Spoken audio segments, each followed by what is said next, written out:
Janissary افواج کو ابتدا میں ہی دنیا کی ایک سب سے طاقتور فوج کے طور پر جانا جاتا تھا۔ سلطنت عثمانیہ کے بانی اور خان اول بن عثمان نے اس کی بنیاد رکھی تھی۔ یہ صدیوں سے عثمانیوں کی حیرت انگیز قوت تھی اور وہ عثمانی فوج کی ایک اہم ڈویژن تھی جس نے سلطنت عثمانیہ کی نمایاں کامیابیوں میں سے ایک قسطنطنیہ کو فتح کیا تھا، لیکن اس طاقتور فوج کا خاتمہ مختلف تھا۔ اس ویڈیو میں ہم آپ کو جنیسری قتل عام کے بارے میں بتائیں گے۔ اور خان بن عثمان 1326 میں اقتدار میں آئے۔ ان کے والد عثمان نے ایک چھوٹی سرحدی ریاست قائم کی تھی اور 30 سال کی حکمرانی کے دوران اور خان اپنے علاقے کو 6 گنا بڑھانے میں کامیاب رہا، جو سلطنت عثمانیہ کی ابتدا تھی۔ اس وقت ریاست کے پاس باقاعدہ فوج نہیں تھی۔ ریاستی فوج بنیادی طور پر قبیلوں کے جنگجوؤں اور جاگیردار فوجیوں پر انحصار کرتی تھی، کیونکہ جنگجو ایک زرعی علاقے کی خدمت کرتے تھے جہاں سے انہیں فائدہ ہوتا تھا، بشرطے کہ وہ جنگوں میں مطالبہ کریں، لیکن یہ طریقہ کارگر نہیں تھا، خصوصاً جنگجوؤں کی آبادی والی سرزمین سے دور کی لڑائیوں میں۔ ان کے وجود میں مزید استحکام کی ضرورت تھی۔ یہاں اور خان کے قریبی شخص نے مشورہ دیا کہ وہ ایک باقاعدہ فوج تشکیل دیں، لہٰذا اس نے خصوصی کیمپوں میں لڑائیوں سے پکڑے گئے بچوں کو الگ تھلگ کرنا شروع کیا اور انہوں نے اسلام قبول کیا اور انہیں تعلیم اور فوجی تربیت دی گئی تاکہ وہ صرف عثمانی سلطان کے وفادار بنے۔ ان فوجیوں کو شادی کرنے سے منع کیا گیا تھا۔ ان کا نام عربی میں ینگشاری یا انکشاری پڑ گیا، جس کا مطلب ہے نئے سپاہی۔ جنیسریوں کی ساکھ خوفناک ہو گئی اور جنگ سے پہلے ہی ان کی دھاک دشمنوں پر بیٹھ جاتی تھی، جو ان کی فتوحات کی سب سے بڑی وجہ تھی۔ اس طرح یہ فوج دنیا کی ایک طاقتور فوج میں شامل ہو گئی اور یورپ میں اس کی فتوحات نے اس کی مہلک ساکھ میں اضافہ کیا۔ لیکن جنیسری قوتیں ایک دو دھاری تلوار تھیں۔ اپنے پہلے وقت میں سلطنت عثمانیہ کی یہ سب سے بڑی قوت تھی، لیکن بعد میں یہ اس کے لیے ایک کمزور قوت بن گئی۔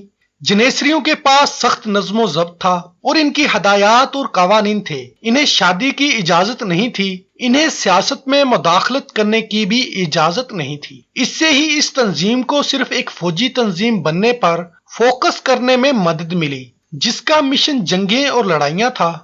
وقت گزرنے کے ساتھ ہی جنیسری سیاسی میدان میں داخل ہوئے اور ان میں سے بہت سے لوگوں نے ریاست میں سیاسی پوزیشن حاصل کی، پھر انہیں بھی شادی کی اجازت دے دی گئی۔ اس کے ساتھ ایک اور علامتی فعل بھی موجود تھا۔ عثمانی سلطان لڑائیوں میں فوج کی کمان سنبھالتے تھے، لیکن سلطان سلیمان قانونی کے بعد یہ روایت بدل گئی تھی، لہٰذا سلطان اب لشکروں کی کمان نہیں سنبھالتے تھے، جس سے سپاہی سلطان کی طرف مختلف انداز سے دیکھنے لگے۔ سلطان جو ان کے ساتھ فوج کی کمان سنبھالتا تھا، جو ان کا میدان جنگ میں جوش و خروش بڑھاتا تھا، لیکن اب ان کے قائدین لڑنے والے اور فوجیوں سے وابستہ رہنے والے بن گئے تھے۔ تاریخ عثمانی نے جنیسریوں اور سلطان کے مابین طویل اور گہرے تنازعات ریکارڈ کیے۔ ان کے اور کچھ سلطانوں کے مابین دشمنی پیدا ہو گئی۔ انہوں نے سلطان سے چھٹکارا حاصل کرنے کے لیے انہیں مار ڈالا۔ جب سلطان احمد اول کا انتقال ہوا، تخت کے لیے ایک جدوجہد کا آغاز ہوا۔ آخر کار سلطان کے بھائی کے حق میں فیصلہ کیا گیا۔ سلطان مصطفیٰ نے اقتدار سنبھالا اور یہ سلطان خاصا کمزور تھا، جس کی وجہ سے اس کی والدہ ریاست کو کنٹرول کرتی تھی۔ اس طرح پچھلے سلطان کا بڑا بیٹا عثمان اول معمولی ہو گیا۔ تاہم مصطفیٰ اول ایک مضبوط سلطان نہیں تھا اور اس معاملے میں زیادہ وقت نہیں لگا، لہٰذا اسے تخت سے ہٹا دیا گیا اور عثمان ثانی نے 14 سال کی عمر میں سلطنت کا اقتدار سنبھال لیا۔ جب عثمان دوئم نے سلطانیت سنبھالی تو اس نے کچھ رہنماؤں کا تختہ الٹ دیا اور اپنے استاد کو گرینڈ وزیر مقرر کیا۔ عام طور پر جنیسریوں اور سلطان عثمان ثانی کے درمیان تعلقات اچھے نہیں تھے۔ سلطان انہیں اپنے زیر اقتدار میں لانا چاہتا تھا، جیسا کہ تاریخی طور پر بھی ہے، جبکہ وہ سلطان اور ریاست کو کنٹرول کرنا چاہتے تھے۔ سلطان عثمان دوئم نے پولینڈ پر حملہ کرنے کا فیصلہ کیا۔ جس نے سلطنت عثمانیہ کے ساتھ اپنے کچھ معاہدوں کی خلاف ورزی کی تھی، اور سلطان نے اس بار فوج کے سربراہ کے طور پر سامنے آنے کا فیصلہ کیا۔ پچھلے سلطان خود کبھی فوج کی سربراہی کے لیے باہر نہیں نکلے تھے۔ فوج نے پولینڈ کا محاصرہ کر لیا، محاصرے میں شدت آ گئی اور پولینڈ کا قائد ہلاک ہو گیا، لیکن جنیسریوں کے رہنما محاصرے کو ختم کر کے دارالحکومت استنبول واپس جانا چاہتے تھے، اور یہاں سلطان ان پر ایک اور حملے کا ارادہ رکھتا تھا، لیکن سلطان جنیسریوں کے رہنماؤں کا فیصلہ قبول کرنے پر مجبور ہو گیا تھا، لیکن کیمپ میں ان کی سرزنش کی اور استنبول واپس چلا گیا۔ دونوں ایک دوسرے کے ساتھ بدتمیزی کا شکار تھے۔ واپسی پر سلطان نے دارالحکومت سے دور جہاں جنیسریوں کا کنٹرول تھا، اس میں ایک اور فوج تشکیل دینے کا فیصلہ کیا، اور کہا جاتا ہے کہ اس نے دارالحکومت کو برسا شہر منتقل کرنے کے بارے میں سوچا تھا تاکہ سلطان جنیسریوں سے دور رہے، تاکہ ان کی دارالحکومت میں دخل اندازی اور تنازعات سے بچا جا سکے۔ سلطان اور جنیسریوں کے مابین تنازع اس مرحلے پر واضح تھا۔ جنیسریوں کو سلطان کے منصوبے کا علم ہو گیا تھا، لہٰذا انہوں نے ایک اور مسئلہ پیدا کیا اور مطالبہ کیا کہ سلطان کے گرینڈ وزیر، جو ان کے مشیر اور استاد بھی تھے، ان کے حوالے کر دیں تاکہ وہ اسے قتل کر سکیں، لیکن سلطان نے انکار کر دیا۔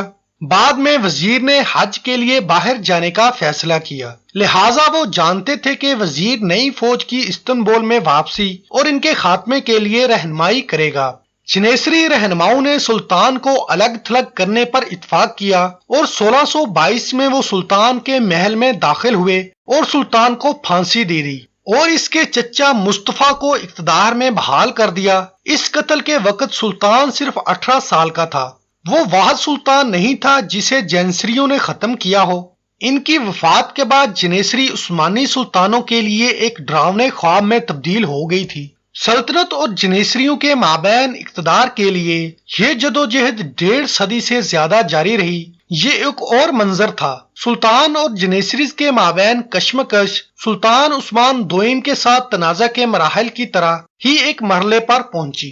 سلطنت عثمانیہ کو ان 2 صدیوں کی کشمکش میں بڑی شکست کا سامنا کرنا پڑا، اور عثمانی سلطانوں کی طرف سے عثمانی فوج کو جدید بنانے کی تمام کوششیں ناکام ہو گئیں، اور جنیسری کسی بھی سلطان کے مقابلے میں زیادہ طاقتور تھے جو فوج کو ترقی دینا نہیں چاہتے تھے۔ سلطان عثمان اول کے دور میں سلطنت عثمانیہ نے کریمیا کا علاقہ مکمل طور پر کھو دیا۔ روس کے خلاف سلطنت عثمانیہ کی یہ شکست کی وجہ سے سلطان کی دماغی ہیمریج کے نتیجے میں موت ہو گئی۔ اس کے بعد اس کے بھتیجے سلیم سوئم نے ان کا تخت سنبھالا۔ سلطان سلیم سوئم نے جب سلطانیت سنبھالی تو وہ 28 سال کا نوجوان تھا، اور وہ اس 1.5 صدی سے اس میں پائے جانے والے اس خرابی سے بچانے کے لیے پورے ملک میں جدیدیت کے عمل کی رہنمائی کرنا چاہتا تھا۔ سلطان نے جدیدیت کے عمل میں جنیسریوں کو استعمال کر کے اپنے پیشروؤں کی طرح ہی کوشش کی۔ اگر وہ ریاست اور فوج کو دوسروں سے جدید بنانا چاہتا ہے تو وہ شاید اس کو مار ڈالے، اور اگر وہ ان کو ختم کرنا چاہتا ہے تو وہ ایسا نہیں کر سکتا تھا۔ سلطان نے اسے نیا نظام فوج کے جدید بنانے کے لیے ایک نظام قرار دیا تھا۔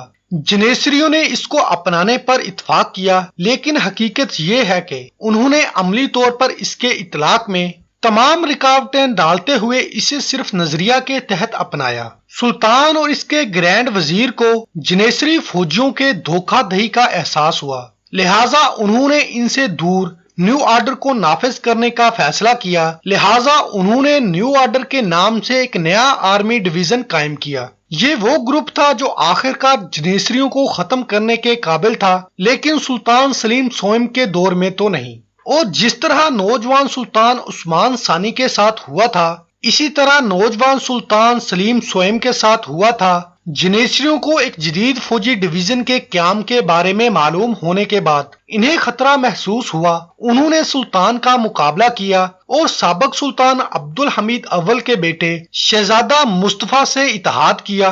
جنیسریوں نے دارالحکومت استنبول میں بغاوت کی اور سلطان اس بغاوت کے بعد پیچھے ہٹ گیا۔ شاید اس کے پیشرو عثمان دوئم کی یاد اس کے ذہن میں تھی۔ انہوں نے جنیسریوں کے حق میں اور نئی حکومت کے ساتھ دشمنی کے لیے ایک عظیم و شان وزیر کو مقرر کیا جو ان کی طرف سے اپنا غصہ جذب کرنے کی کوشش تھی۔ انہوں نے اگلے ہی دن فوراً اس کے کزن مصطفیٰ کو برخاست کر دیا جو سلطان مصطفیٰ چہارم بن گیا تھا۔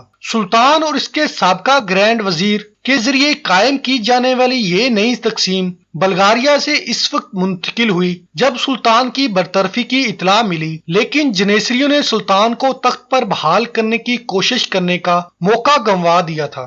لیکن نیو آرڈر ڈویژن نے اچھی تربیت حاصل کی تھی اور یہ ڈویژن بغاوت اور سلطان مصطفیٰ چہارم کو اپنے اقتدار کے صرف 13 ماہ بعد ہی ختم کرنے میں کامیاب ہو گئی تھی، اور انہوں نے سابق سلطان سلیم سوئم کے چھوٹے بھائی محمود دوئم کو سلطان مقرر کیا تھا۔ سلطان سلیم سوئم کی حکمرانی کے 18 سالوں میں اس کی نقل و حرکت ایک پیشن گوئی تھی۔ اس کا بھائی محمود دوئم جنیسریوں میں کیا کرے گا، کیونکہ وہ ایک طرف اپنے بھائی کے قتل کا انتقام لیتے ہوئے ان کو ختم کر دے گا، اور یقیناً دوسری طرف نیو آرڈر ڈویژن عثمانی فوج کو جدید بنانے کے لیے۔ سلطان عثمانی کے دارالحکومت کے دوسری طرف مصر میں محمد علی پاشا کی فوج جدید اور مضبوط تھی جو بعد میں عثمانی فوج کو بھی شکست دینے میں کامیاب رہی، لیکن یہ سب کچھ محمد علی کے ساتھ اس وقت تک نہیں ہوا جب تک اس نے مملوکوں کے مشہور قتل عام کو انجام دینے کے بعد، جس میں فوج کی ترقی کی راہ میں کھڑے مملوکوں کے تقریباً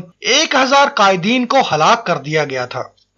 سلطان محمد دوئم 30 سال کا نوجوان تھا جب وہ سن 808 میں اقتدار میں آیا تھا، اور اس کے دور حکومت کے پہلے 18 سالوں کے دوران سلطان فیصلہ کن لمحے کا انتظار کر رہا تھا جس میں اس نے جنیسریوں کو ختم کرنا تھا، یہاں تک کہ 1826 میں اس کے پاس لمحہ آیا۔ 1826 میں سلطان نے جنیسریوں پر فوجی جدید کاری نافذ کر دی۔ جنیسریوں نے انکار کر دیا اور استنبول میں اپنی معمول کی بغاوت شروع کر دی، عمارتوں اور مکانات کو جلا دیا۔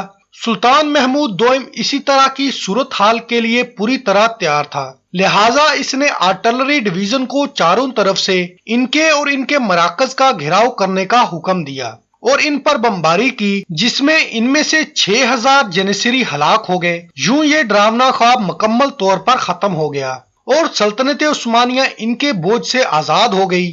جنیسریوں کا خاتمہ بہت دیر سے ہوا۔ اگر وہ عثمانی دوئم کے دور میں ختم کر دیے جاتے تو سلطنت عثمانیہ کا دور دوسری جنگ عظیم کے ساتھ ختم نہیں ہونا تھا۔